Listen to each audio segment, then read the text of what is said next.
un verdadero placer estar aquí con ustedes y muy emocionada de ser la embajadora de su organización.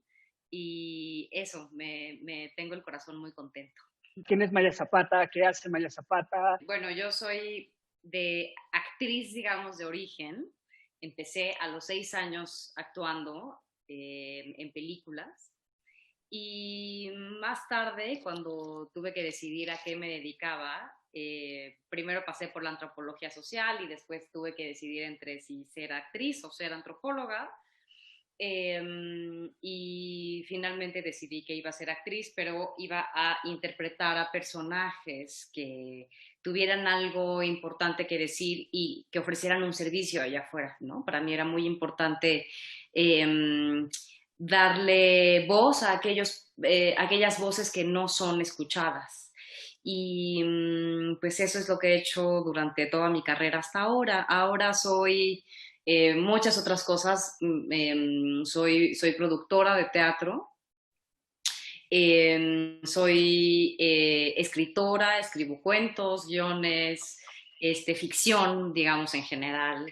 Y también estoy como comenzando a dirigir y, en fin, haciendo todas estas cosas que creo que en la vida de cualquier artista son como los pasos naturales cuando uno va creciendo.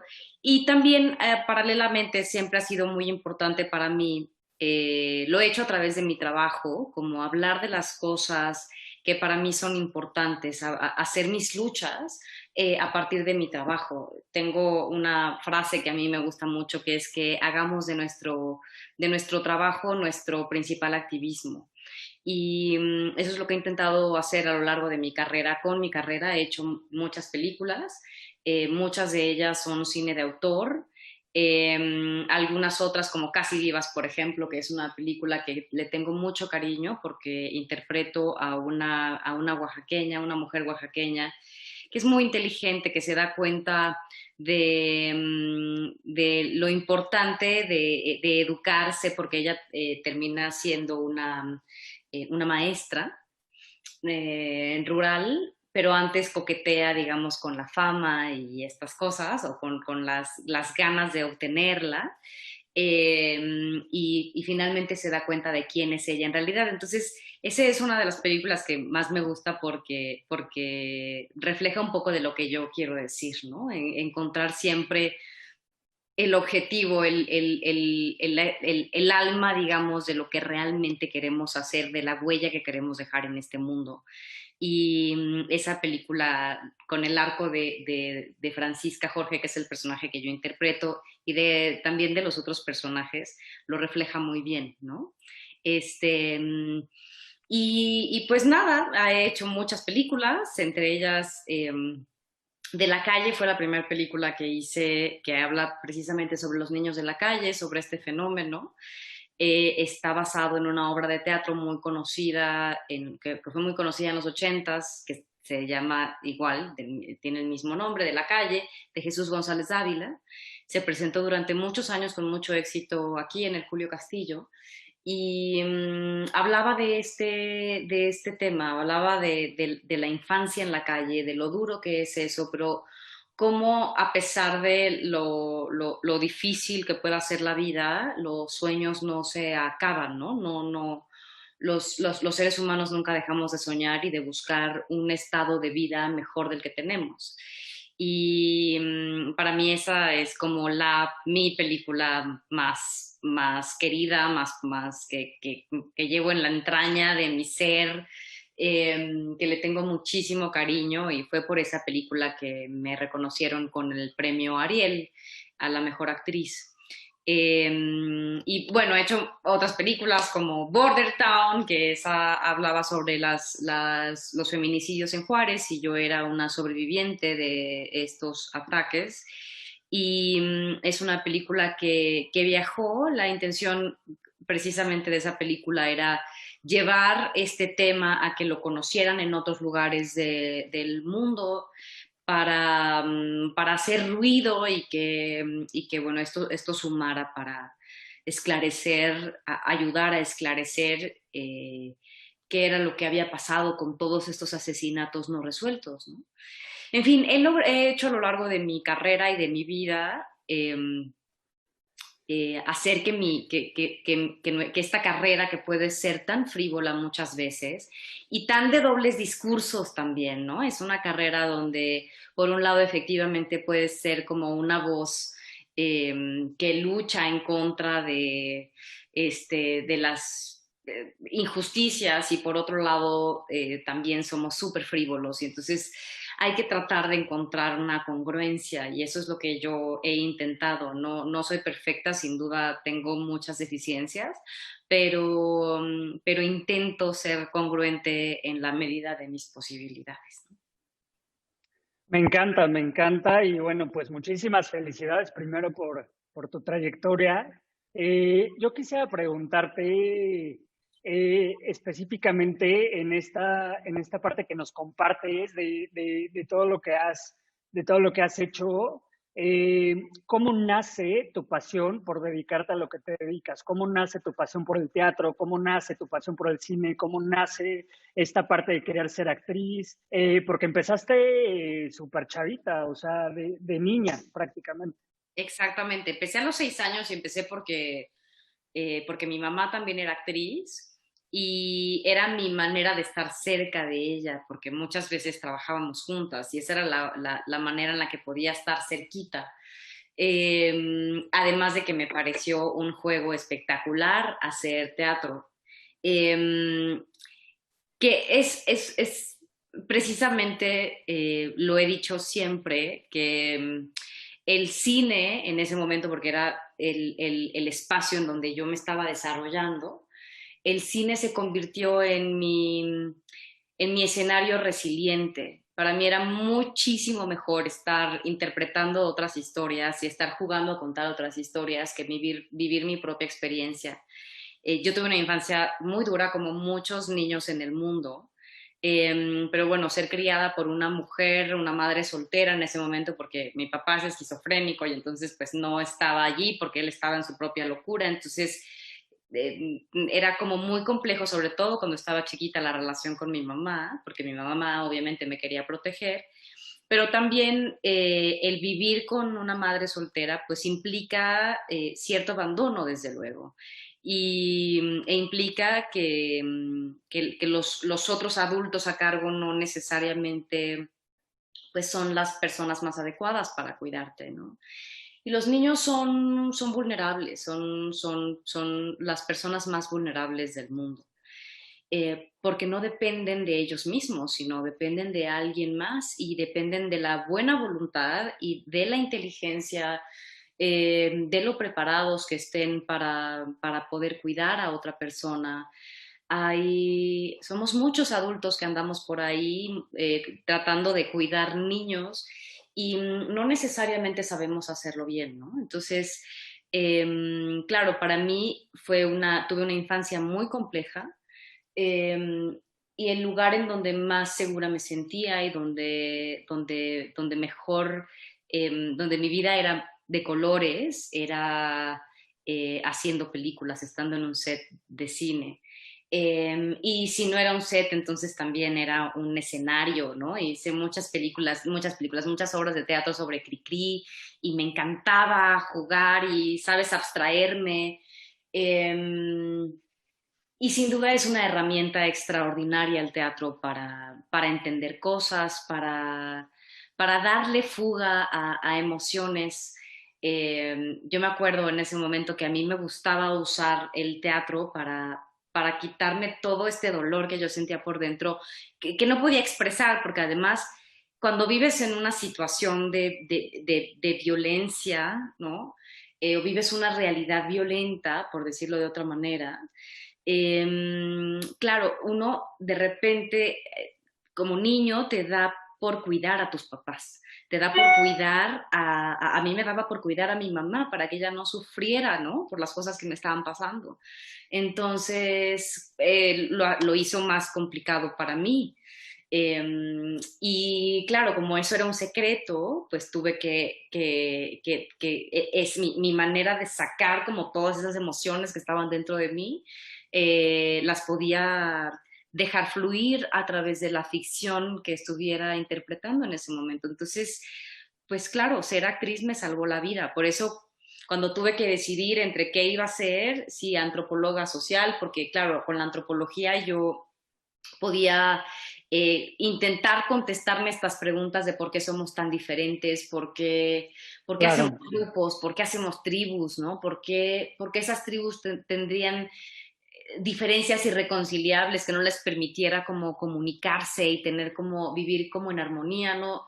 Yo no entendía por qué había pobres, por qué había ricos y esas preguntas me las quise responder con la antropología y no lo conseguí. Al final descubrí, fue muy doloroso descubrir que dejando la carrera de antropología y que no iba a ser la universidad en donde yo iba a encontrar las respuestas que estaba buscando, y fue a través de mi carrera que decidí como focalizar esas luchas que ya para entonces ya tenían ese nombre, ¿no? Para mí ya a los 20 años yo sabía que tenía cosas por qué luchar y que quería convertir mi carrera en una carrera que me sirviera a mí para seguirme sanando, pero también intentar que mi proceso sanara a otras personas.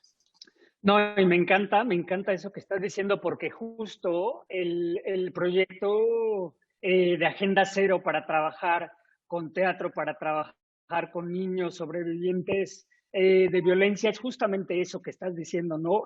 Cómo el teatro nos ayuda de alguna manera a reparar cosas, a sanar cosas, a trabajar emociones, ayuda a poder construir nuevas realidades y nuevas maneras de entender pues la vida, ¿no? Prácticamente.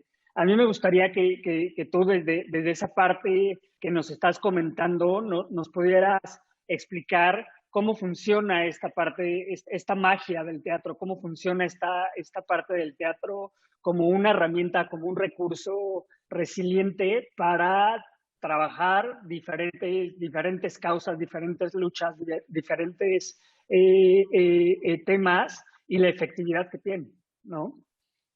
Ay, el teatro tiene una cosa maravillosa que la ficción en general, pues, pero el teatro, digamos, es la madre de todas estas ficciones. Eh, es la manera de ordenar, es la vida ordenada. Entonces te permite entender a través de los personajes eh, lo que a ti te está pasando también. Claro, cuando ya te dedicas a ser actor, no puedes utilizar el teatro como tu espacio terapéutico necesariamente, o sea, sí Claro. lo es por añadidura, pero tienes una responsabilidad, pues, ¿no? Porque de repente hay actores que sufren muchísimo y entonces ya no están contando la historia y ya no estás siendo fiel a la historia que estás contando, si no estás usando eso como tu diván, ¿no? Y tampoco no se trata de eso. Sí, sí, sí. Porque no se trata de regodearse en el dolor, ¿no? Sino entender el dolor para, para que otros, para el que lo está observando, entienda el suyo propio. Entender el camino de ese personaje para entender como espectador tu propio camino, para verte reflejado allí y entender que eso que le está pasando al otro es algo que te pasa a ti, eso que siente el otro es algo que te pasa a ti, que tú también has sentido.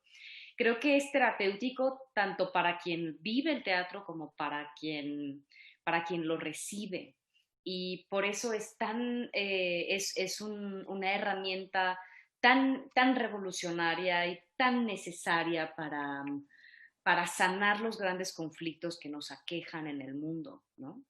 Eh, somos una sociedad, hablando de México, somos una sociedad violenta. No somos los únicos, sin duda. La violencia es parte de nuestra condición humana, pero la violencia mexicana es muy particular porque, claro, cada uno tenemos manifestaciones diferentes de una misma cosa, ¿no? Es decir, el racismo funciona igual en todo el mundo, la violencia funciona, o sea, existe en el mundo, pero la manera específica en la que se manifiesta depende de cada pueblo porque depende de su historia, ¿no? y la historia de los Claro. mexicanos es una historia muy dura, es de mucho dolor, de que venimos yo creo que cargando desde, pues desde que somos pueblo, ¿no? Y desde la conquista, desde sentir que nos robaron algo, que nos robaron la identidad, desde saber que venimos de senos familiares rotos, somos hijos de niños rotos también, que se vuelve muy complicado a la hora de intentar crear una nueva forma de bienestar si nadie te enseñó a hacerlo, ¿no?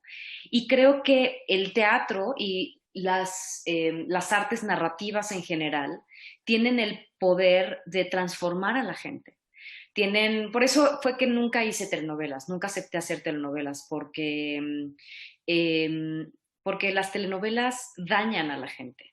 Las telenovelas Ok. cuentan una historia que no es cierta. Hay una forma que la gente alrededor del mundo piensa que es algo normal, que los latinos somos tan apasionados y que lloramos de todo y que sufrimos de todo y que todas las emociones las exacerbamos y todo lo que sucede, que puede ser doloroso, lo recibimos con más dolor, ¿no? Y entonces somos víctimas de nuestras circunstancias. Y eso no sabes qué fue primero, o sea, no, si el huevo o la gallina, no sabes qué fue primero, si las personas que reciben esa información y entienden que así es como se vive la vida, de manera dramática y melodramática, y que no existe otra manera de vivir la vida, o ha sido la manera melodramática de los mexicanos quienes crearon ese fenómeno en las telenovelas mexicanas y telenovelas latinas en general, ¿no? Creo que en todo caso es una sinergia, un círculo vicioso entre una creación melodramática y un espectador melodramático que termina por no ser algo que sume a la sociedad, ¿no? Es basura emocional que no No tiene. ser algo, no ser algo que sume, pero que de alguna manera es una enseñanza para las personas que son espectadores de eso que está pasando en las telenovelas, de esos medios de comunicación. O sea, de alguna manera está reproduciendo como eso, esas historias, ese melodrama, esas relaciones entre las personas, esa violencia también que de alguna manera reflejan muchas veces, ¿no? Estas historias. Sí, completamente. O sea, las telenovelas en particular son pues la herramienta que ha educado al pueblo mexicano durante muchísimo tiempo, incluso más que las escuelas. Entonces, también una mala manera de llevar la ficción a las personas también puede hacer daño, ¿no? Y sin embargo, la Claro. misma herramienta usada de otra manera tiene efectos trascendentales y sanadores para las personas.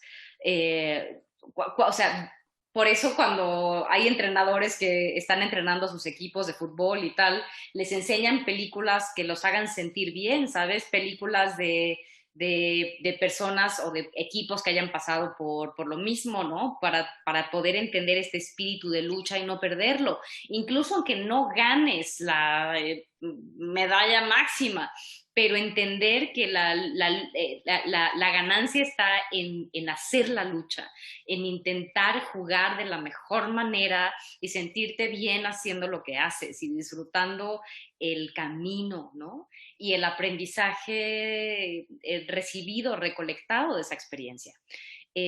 Las artes narrativas tienen un poder extraordinario y creo que por eso es que me he dedicado sobre todo los últimos años, a intentar transformar en la medida de lo posible, aunque sea de mi pequeño universo, de intentar hacer que esas artes narrativas lleguen a la gente. Ahora en la pandemia hice un par de horitas, ¿no? Una que se llamaba Mala Malena, que hablaba sobre la violencia de pareja, desde una perspectiva muy honesta, en donde eran ambos violentos, como sucede muchas veces en las relaciones Claro. de pareja, ¿no? No hay unilateralidad de la violencia en las parejas. Hay muchos, y yo creo que la mayoría de los casos, en donde la violencia comienza de ambas partes.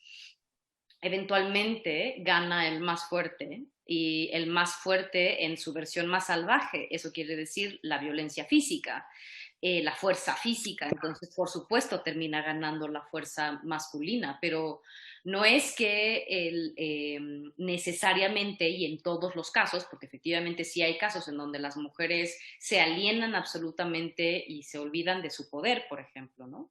Pero Claro. pero muchas veces viene en ambos sentidos. Y hablaba de eso y voy a seguir hablando de todos estos temas porque al final somos estos adultos los que estamos educando niños. Somos los que estamos replicando Claro. los mismos patrones con los que nosotros fuimos educados tenemos que hacernos cargo de nuestra propia historia para poder generar historias distintas en los que vienen detrás de nosotros. Y que en algún momento esos niños van a crecer y esos niños van a tener una familia y esos niños van a reproducir eso que traen, eso con esas herramientas, eso con lo que crecieron aprendiendo, con lo que crecieron viendo, con lo que crecieron, lo van a reproducir en su vida. Y entonces se vuelve como este círculo vicioso en donde la violencia no para, en donde la violencia difícilmente se puede romper porque viene con tanta fuerza, viene la historia de las personas, viene en esa cultura, en esa sociedad, de lo que tú hablabas en este momento. Yo estaba pensando, pues que sí, o sea, que la violencia no nada más es de hombres hacia mujeres, porque la violencia está en todos lados, está en diferentes temas. Lo peligroso es cuando esa violencia se vuelve normal. No es cuando la violencia ya no la podemos ver porque ya está tan normalizada que se vuelve invisible, ¿no? Que se vuelve parte de la vida cotidiana, que se vuelve parte de las relaciones, que se vuelve parte del mundo. Es como algo normal, ¿no? Y regresando un poquito a esta parte del teatro, cómo el teatro nos puede ayudar a romper con esas historias, a romper, pues, o sea, de entrada, desde hacerlo visible, ¿no? O sea, con lo que nos estás compartiendo de a esto que te dedicaste en la pandemia, pues es hacer visible una problemática para decir, ¿sabes qué? Esto no es normal, ¿no? Y esto tiene una solución y esto se puede romper, podemos romper con esos patrones. Sí, comenzando incluso por reconocerlo, pues, ¿no? O sea, no es que tengamos que saber cómo resolvemos nuestra propia violencia. Primero hay que saber que la tenemos, que está allí, que no tiene género. La violencia no tiene género. La manera en la que se manifiesta, sí, probablemente, ¿no? Porque sí hay roles que se establecen pero ambos la ejercemos y ambos Claro, la ejercen en contra de los niños también. claro, Los niños exacto. la ejercen entre ellos también. Y entonces se vuelve una cadena de violencias que hay que empezar por romper y las personas que por donde tendría que empezar esa ruptura del patrón, ese rompimiento tiene que ser a partir de los adultos que están a cargo de esos niños, ¿no? Por eso Exacto. para mí es tan importante hablar de este tema, que es muy, o sea, recién ahora estamos pudiendo hablar de este tema con esta holgura, porque durante todo el tiempo que yo hice estas películas que hablaban de estos temas, terminaban nada más en los festivales y terminaban siendo vistos por un nicho de personas y no llegaba multitudinariamente. Hoy creo que la gente está mucho más dispuesta, obviamente porque el mundo se está transformando, cosa que me parece muy afortunado. Hay que también reconocer que hay algunas transformaciones que no necesariamente están del todo padres, ¿no? Como la cultura de la cancelación, por ejemplo, o el lado del feminismo que culpa a los hombres de la maldad y de la violencia, como resultado de redignificar la figura de las mujeres, ¿no? Pero que eso de repente no nos hace tan bien, porque si no miramos la violencia independientemente de nuestro género, no lo vamos a poder resolver. No lo vamos a Claro. poder resolver el tema de raíz. No, y que son luchas de todos los días. O sea, no es una lucha de en este momento de que es un tema de moda, de que, o sea, es una lucha constante de todos los días y que todos los días hay que reforzar y todos los días hay que continuar. Maya, tenemos una pregunta desde Facebook que quisiera compartirla contigo porque creo que viene muy bien con esto que estamos comentando. Pregunta Tania Irán. ¿Cuál consideras que es el error más grande que los adultas cometen hacia los niños? Mira, tengo las dos versiones, ¿no? Como además nací en dos universos y luego no soy mamá, pero estoy cerca de mucha gente que sí los tiene. Pasan dos cosas que veo repetidas muchas veces. Uno, efectivamente, es utilizar a los niños como depósito de nuestras frustraciones. Todo aquello que no podemos resolver lo descargamos y lo desquitamos con nuestros hijos, ¿no? O con los niños que tenemos cerca, porque no necesariamente tienen que ser nuestros hijos. Y eso es peligrosísimo. Puede ser en todos los niveles de violencia, desde la violencia pasiva, de esa violencia que casi no se nota, pero que está, que existe, y que uno como adulto la reconoce cuando siente aquí adentro del estómago, ya sabes, esas ganas de, ¿no? Sí, sí, Eh, sí. y que si tú no tienes una, o sea, nos pasa a todos, pero si tú no tienes una educación emocional, es muy difícil poder poner un freno, ¿no? Es importante que todas las personas sepan que todas las personas, independientemente de su origen, hay veces que lo que te hace tu hijo o los niños te sacan lo peor de ti, porque son un pequeño reflejo también de lo que somos. ¿Sabes? Son pequeños espejitos que nos están recordando no solamente los niños que fuimos, sino también los niños que somos hoy, porque al final somos niños disfrazados de adultos, ¿no? Claro, claro. Estamos intentando que este niño o esta niña que llevamos por dentro se pueda sanar, se pueda reconstruir, poder pegar sus pedacitos y poder nosotros hacernos cargo de esos niños, de nuestros niños interiores. Y para poder después hacernos cargo de los niños que nos toca cuidar, ¿no? De la mejor manera y saber que no somos perfectos, pero, pero que sí tenemos una gran responsabilidad, que ni modo, la tenemos, es ineludible y que eso implica una responsabilidad, implica un trabajo. Y que si no lo sabes, hay muchos centros, yo ahí en mi Instagram he hecho últimamente y seguiré haciendo entrevistas con personas, con psicólogos, bueno, con una psicóloga específicamente, Tere Perdomo, que tiene un centro que se llama Centro AMA, con doble M, que tienen psicólogos que te pueden ayudar a lo que tú quieras. Si tienes dinero y puedes pagarlo bien, si no tienes, también puedes acudir a ellos porque siempre habrá alguien que te pueda ayudar, pues, ¿no? Que creo que eso es muy importante. Hay otra plataforma que se llama Tú puedes decir no, en esa plataforma vienen información de un montón de otras organizaciones y asociaciones en donde se puede pedir ayuda psicológica, por ejemplo, si estás siendo un padre que se identifica, digamos, con este rasgo, ¿no? Donde es tanta la ira y la frustración de las cosas que tú mismo no estás alcanzando, de la insatisfacción que tienes por dentro, por la razón que sea, que hay una manera de resolver, que sí hay una manera de darle fuga independientemente de nuestra capacidad adquisitiva o de nuestro origen también, ¿no? Y que Luego, siempre hay una solución, que sí, siempre hay una solución, que siempre se puede hacer algo, que siempre podemos contar con el apoyo, con la ayuda de alguien más para no caer en el extremo, porque desafortunadamente una de las características que tiene la violencia es que tiende a escalar, se tiende a ser más grande, ¿no? Y entonces cada vez es más grave, cada vez es más grave, cada vez es más grave, hasta llegar a casos A casos gravísimos. extremos, que son los casos que tú y que Agenda Cero Exacto. de los que se encargan, pues, o sea, ya cuando llegas al extremo de que el niño tiene que ser extraído de su casa porque no es un lugar seguro, porque su vida corre peligro, ¿no? Y por Exacto, y violencia, ¿no?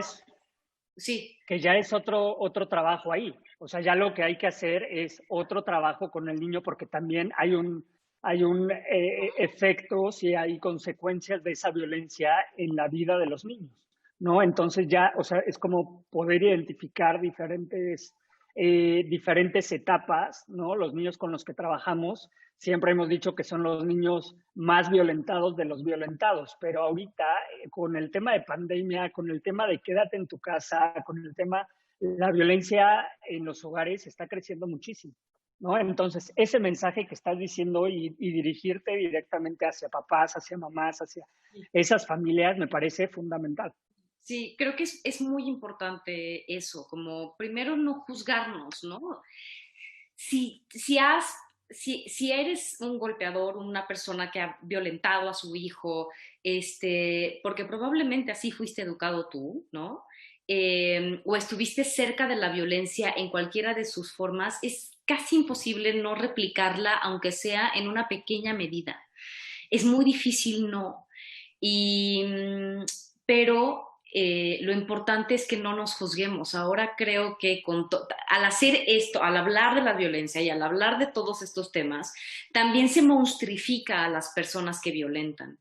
Y yo estoy luchando por no monstrificar a esas personas, sino intentar tratar con la misma dignidad a una persona que violenta, porque la intención no es relegarlos y ponerles una etiqueta que no se puedan quitar nunca más.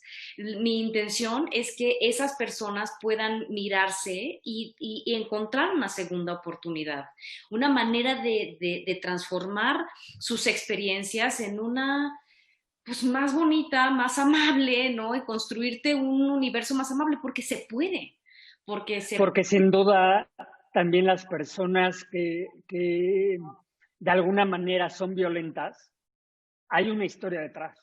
O sea, totalmente. hay un porqué detrás. Y hay mucho dolor. Hay familia, hay dolor, hay sufrimiento, hay emociones, hay cosas detrás que hay que entender por qué está reproduciendo esos patrones. Y aparte de no juzgarnos como personas, creo que también es hacer consciente. Hacer consciente significa reconocer en qué momentos, en qué escenarios, con qué personas de alguna manera reproducimos esa violencia. Y en ese sentido nos pregunta también Adriana Cachito, una pregunta para ti, Maya, si tú reconoces alguna conducta violenta en tu vida cotidiana. Sí, sin duda. O sea, yo soy una maniática, soy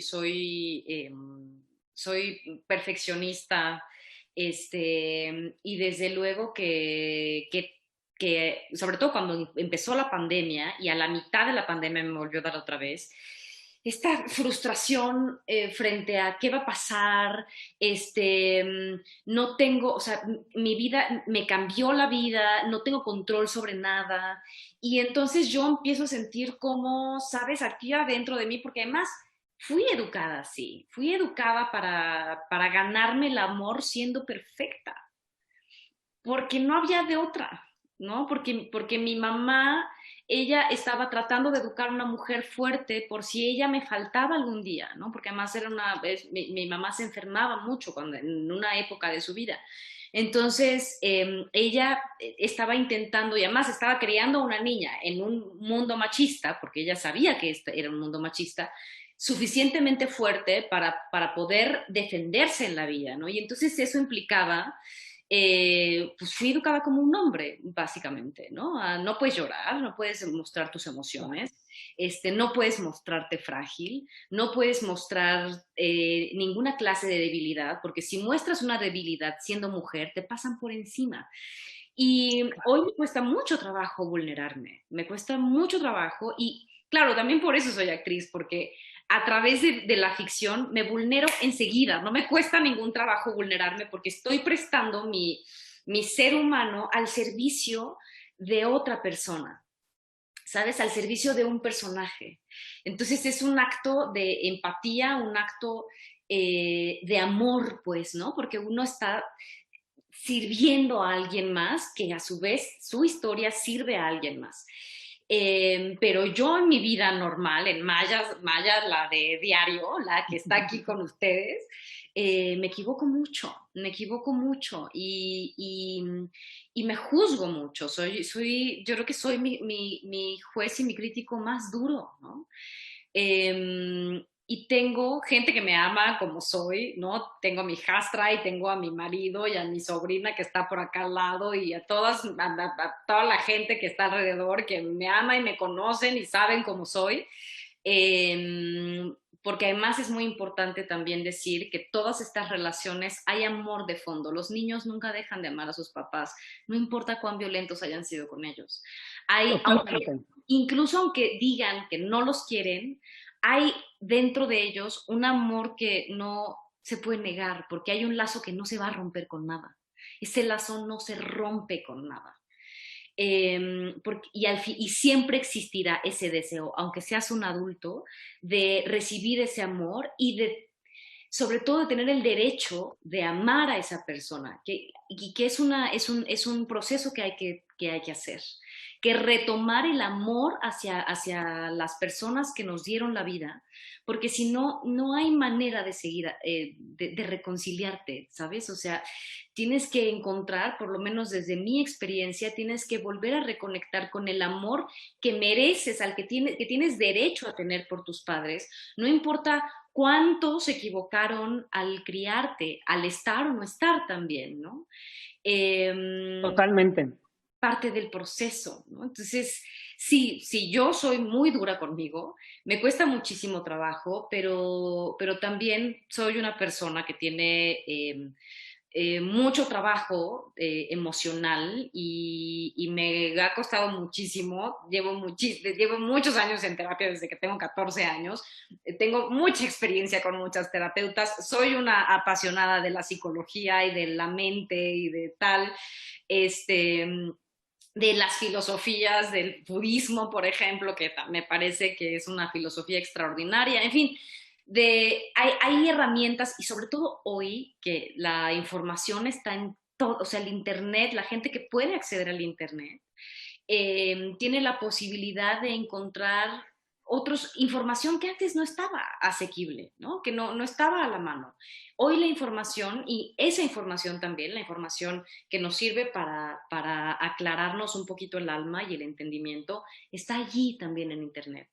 Gratis en YouTube, tú buscas lo que sientes o en Google lo que sientes, ¿no? He estado en contacto con una niñita últimamente que tuvo un episodio de depresión bastante fuerte. Y ella me cuenta cómo cada vez que se siente mal, en Google se mete y me siento qué haces cuando tienes ansiedad, qué haces cuando tienes depresión, y salen un montón de cosas, ¿no? Habrá información que no esté tan bien, por eso es importante también pelotear con un adulto que haya pasado por esto, con una terapeuta, etcétera. Pero existe esta información que ayuda, que suma y que sí puede hacer que nuestra calidad de vida mejore, independientemente de cuál haya sido nuestra historia, ¿no? De hecho, nuestra historia puede ser, por muy dolorosa que sea, puede ser transformada en luz, puede ser transformada en fortaleza, ¿no? Puede ser transformada en la razón de por qué hoy podemos entender también la vida o el estado de bienestar y recibirlo de una mejor manera y replicarlo también allá afuera con la gente que amamos, ¿no? Entendiendo que no somos perfectos y que la vamos a cagar, No, básicamente. totalmente, sí, sí, sí, claro, porque somos humanos, porque es parte de la vida, porque es parte de ser personas, porque es equivocarse y levantarse y encontrarle una solución. Una de las cosas que nosotros les enseñamos a los niños a través del teatro justamente es a solucionar. ¿Cómo puedes hacer que esto que te pasa, que este conflicto, que este problema pueda ser de una manera diferente? cómo te imaginas una vida diferente, cómo te imaginas darle solución a las cosas, ¿no? Resolver un problema, resolver un conflicto, porque a veces, pues justamente eso es lo que le pasa a los adultos, ¿no? Que como adultos no sabemos resolver la vida, no sabemos cómo salir adelante, ¿no? Y eso nos lleva a más errores, a más violencia, a muchos otros temas, ¿no?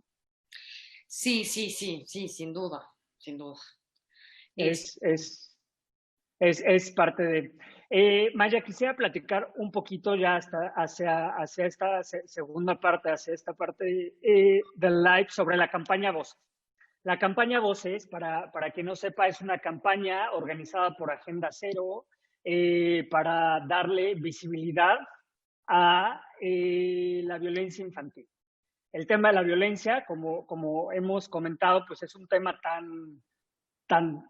o sea, que está tan arraigado en México, que está tan arraigado en las familias, en la cultura y demás, que a veces no nos damos cuenta siquiera de qué tamaño es, ¿no? Y de cuáles son esos procesos, muchas veces son procesos simbólicos que llevan a desencadenar en esa violencia. Pero la violencia infantil creo que todavía es un tema más invisible, por así decirlo, porque muchas veces el tema con niños, niñas, eh, que son sobrevivientes de violencia es un tema que se da dentro del entorno familiar, que se da dentro de las familias, que se da dentro de las relaciones más cercanas que tienen los niños y que muchas veces no llegamos a conocerlo como de manera general.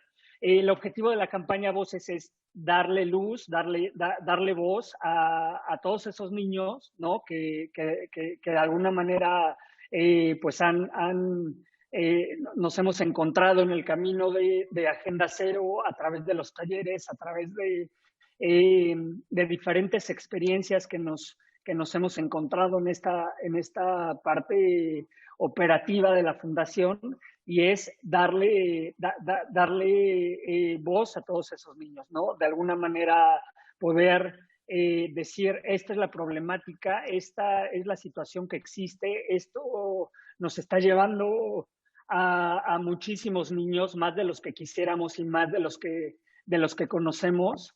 Yo quisiera preguntarte, pues, sin duda, primero que nada, pues agradecerte el que te hayas sumado como vocera de todos esos niños y al trabajo de la fundación. Pero quisiera preguntarte por qué te sumaste a este proyecto, qué fue lo que te movió, qué fue lo que te latió, qué fue lo que te gustó, para ver si podemos convencer a más gente también de que se sume. porque me parece extraordinaria la labor que ustedes hacen, ¿no? Me parece, a lo largo de mi vida he estado cerca de niños que han sido violentados, ¿no? Y uno siempre piensa, realmente suma a su vida sacarlos de su seno familiar, porque como quiera, pues es su única fuente de amor, ¿no? Pero a veces es tan terrible que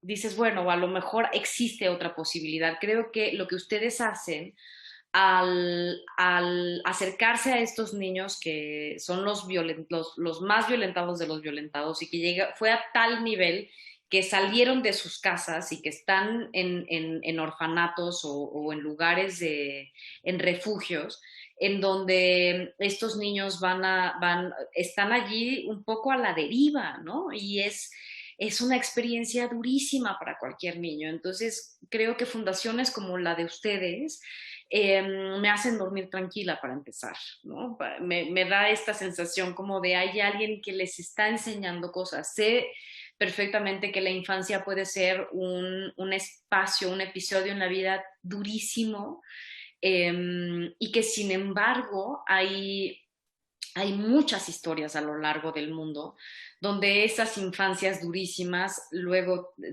hacen que nazcan cisnes hermosos, ¿no? Y que se puedan crear vidas distintas precisamente por eso. Yo creo que lo que hacen ustedes es sembrar la semilla en el lugar correcto. Sembrar una semilla de no importa qué tan horrible sea ahorita, si logra sobrevivir esto, puede sobrevivir lo que sea. que eso es muy importante, decirle a los adultos que hoy, que pasaron por allí, que hoy ya son grandes. No importa qué tan terrible haya sido, lo más terrible ya pasó en el pasado. Ya, por más que hoy vivas historias atroces, eh, hoy puedes tener las herramientas que cuando eras niño no tenías. ¿No? Hoy puedes decidir tomar, puedes elegir cómo responder frente a una situación, por más horrible que sea. Cuando eras niño, no podías, porque estabas a cargo de alguien más que tenía que responder por ti, ¿no? También otra de las cosas que me gusta es lo que ustedes hacen es darles herramientas a estos niños que no tienen quien responda por ellos. Claro. Entonces, y que sin duda es la labor de los padres, pues, ¿no? De dar herramientas a los hijos para que puedan ser autosuficientes y puedan ser adultos extraordinarios en el futuro.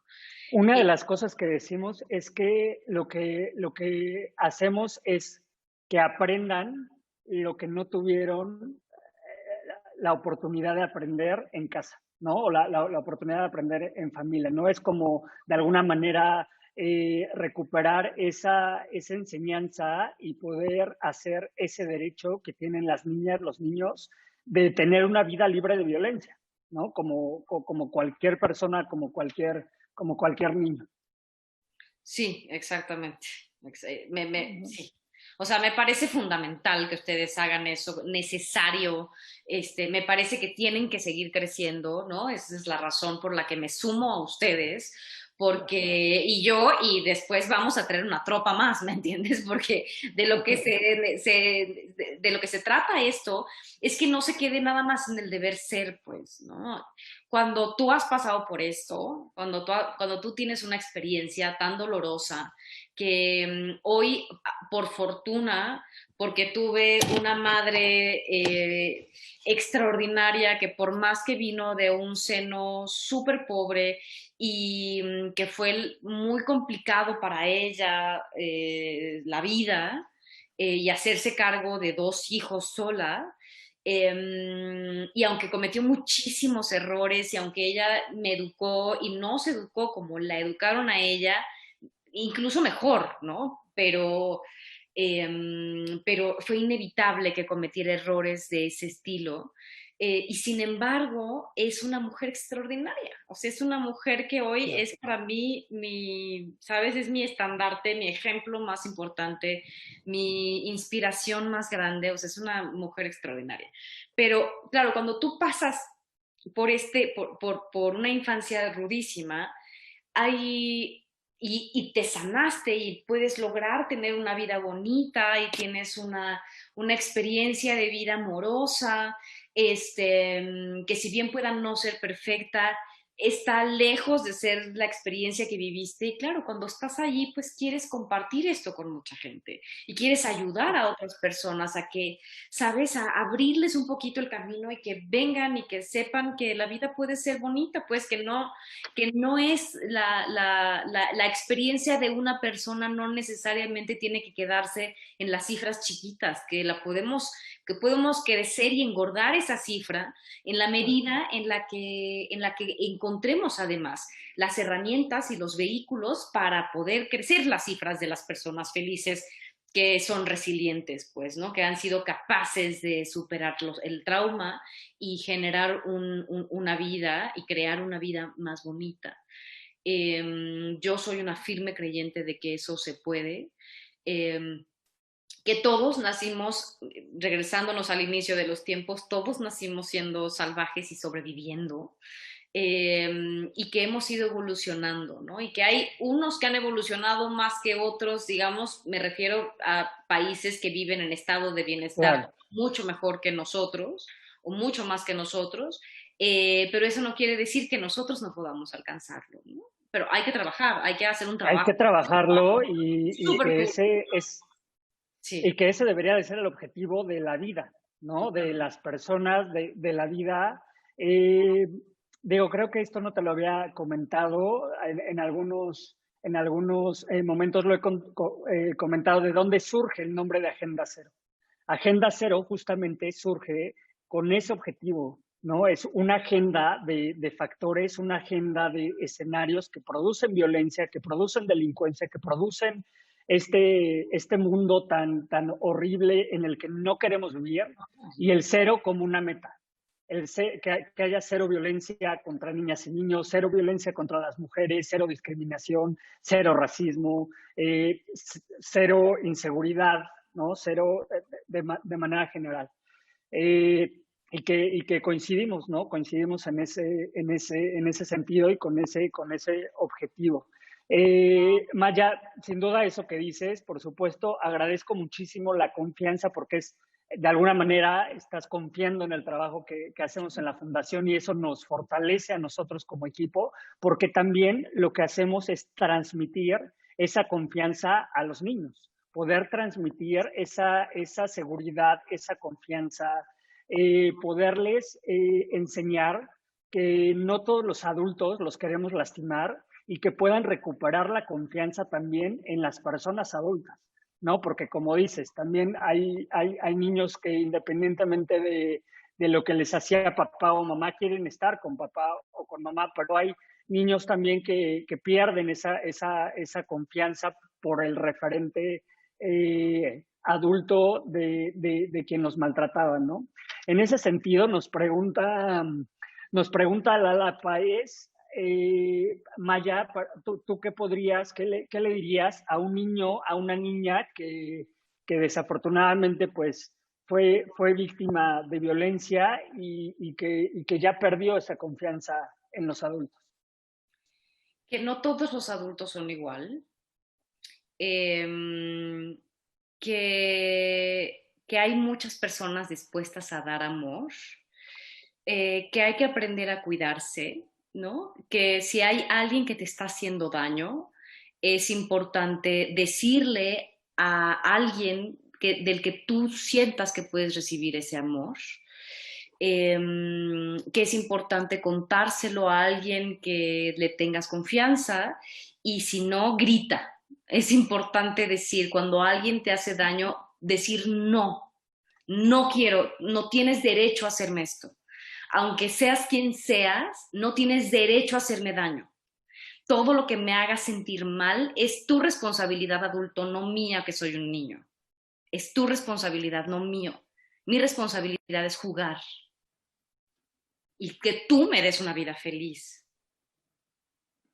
Totalmente, totalmente de acuerdo con eso que dices. Quisiera aprovechar también para mandarle saludos a las personas que nos están viendo en vivo, entre ellos Maite Smith, Gabriela Manzano, Tania Irán, Israel Silva, Javier Barredo, Jess Cabrera, Alejandro Caro, Marco Molina, Fanny HM y Valeria Juárez desde Argentina, ¿no? Un saludo a todos, a todas las personas que nos están escuchando y que están escuchando pues esta plática y esta conversación que me parece importante, ¿no? Sobre todo pues desde el proyecto que tenemos en la fundación, desde esta campaña Voces, pero desde este problema que es un problema y que lo hemos comentado Maya, que es un problema que de alguna u otra manera nos toca a todas las personas, ¿no? Nos toca a todos los mexicanos, a las mexicanas,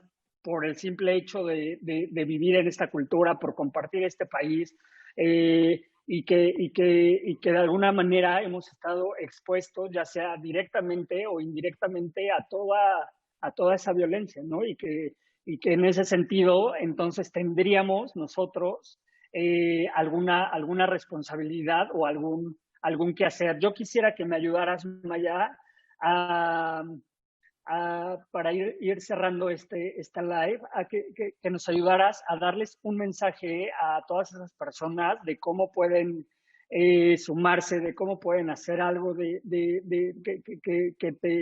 te vean a ti, ¿no? Como Maya Zapata sumándote a esta iniciativa, pero también dando un mensaje a todas esas personas que quieren hacer algo y que quieren buscar como por dónde pueden hacer para apoyar este tipo de causas. Pues comenzando primero por hacerse cargo de sus propias historias, ¿no? Creo que eso sería lo principal y lo más importante. Entendiendo que si nosotros somos capaces de hacernos cargo de nuestra propia historia, somos capaces de cambiar nuestro mundo, nuestras relaciones y nuestro entorno, ¿no? Comenzando por allí. Y después creo que pasar la voz, es decir, esto viví yo, esto fue lo que me pasó y esto fue lo que hice para sanarlo. No es perfecto, no tiene que serlo, pero estoy en el proceso de la sanación y estoy en el camino y estas son las cosas que me dan paz a mí. Eh, Después creo también importante, si tienes un foro, por más chiquito que sea, no importa, no hay foros chiquitos, invitar gente. Si tienes un psicólogo, pedirle a tu psicólogo que por favor te ayude a platicar de los temas que a ti te interese platicar, ¿no? De cómo hacemos qué hacemos cuando nuestros hijos nos sacan de quicio, qué hacemos cuando sentimos que es una responsabilidad demasiado grande, porque de esas cosas se habla poco, ¿no? Claro. ¿Qué hacemos frente a, en fin, o sea, como a todas estas cosas que nos aquejan, que nos angustian, que nos preocupan, hacer de nuestro desastre nuestro mensaje, ¿no? Es decir, de nuestro caos hagamos nuestro mensaje. Intentemos que eso sirva de algo, que todo ese dolor tenga un sentido.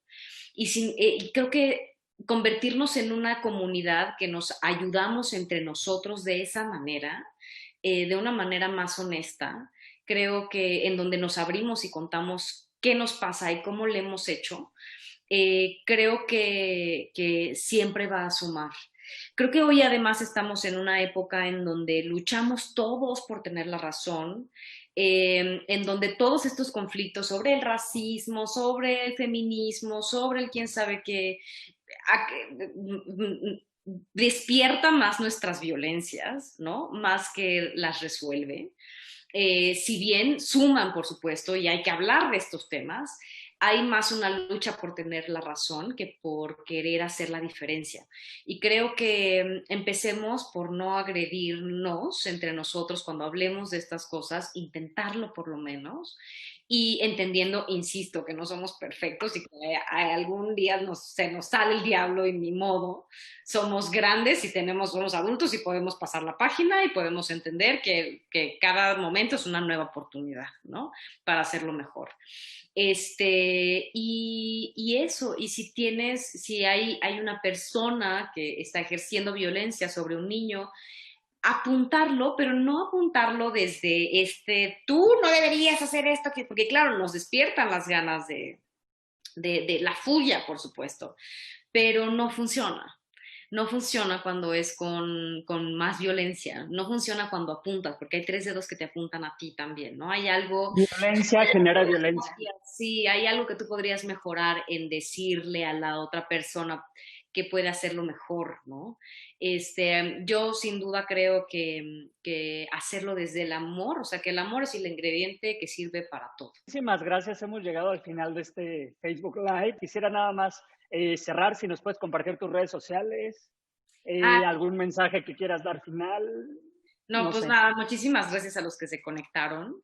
Si les gustó esta plática, estará en las redes sociales de Agenda Cero, también en la mía. En Instagram estoy como @LAM la M Zapata. Así estoy en Instagram y en Twitter, y en Facebook es la Maya Zapata. Entonces, bueno, ahí nos podemos conectar. Si tienen preguntas sobre el centro AMA que les recomendé, también tengo otras recomendaciones de otros centros también a los que pueden acudir, que creo que es importante. Un abrazo enorme, un placer platicar contigo. Muchísimas gracias.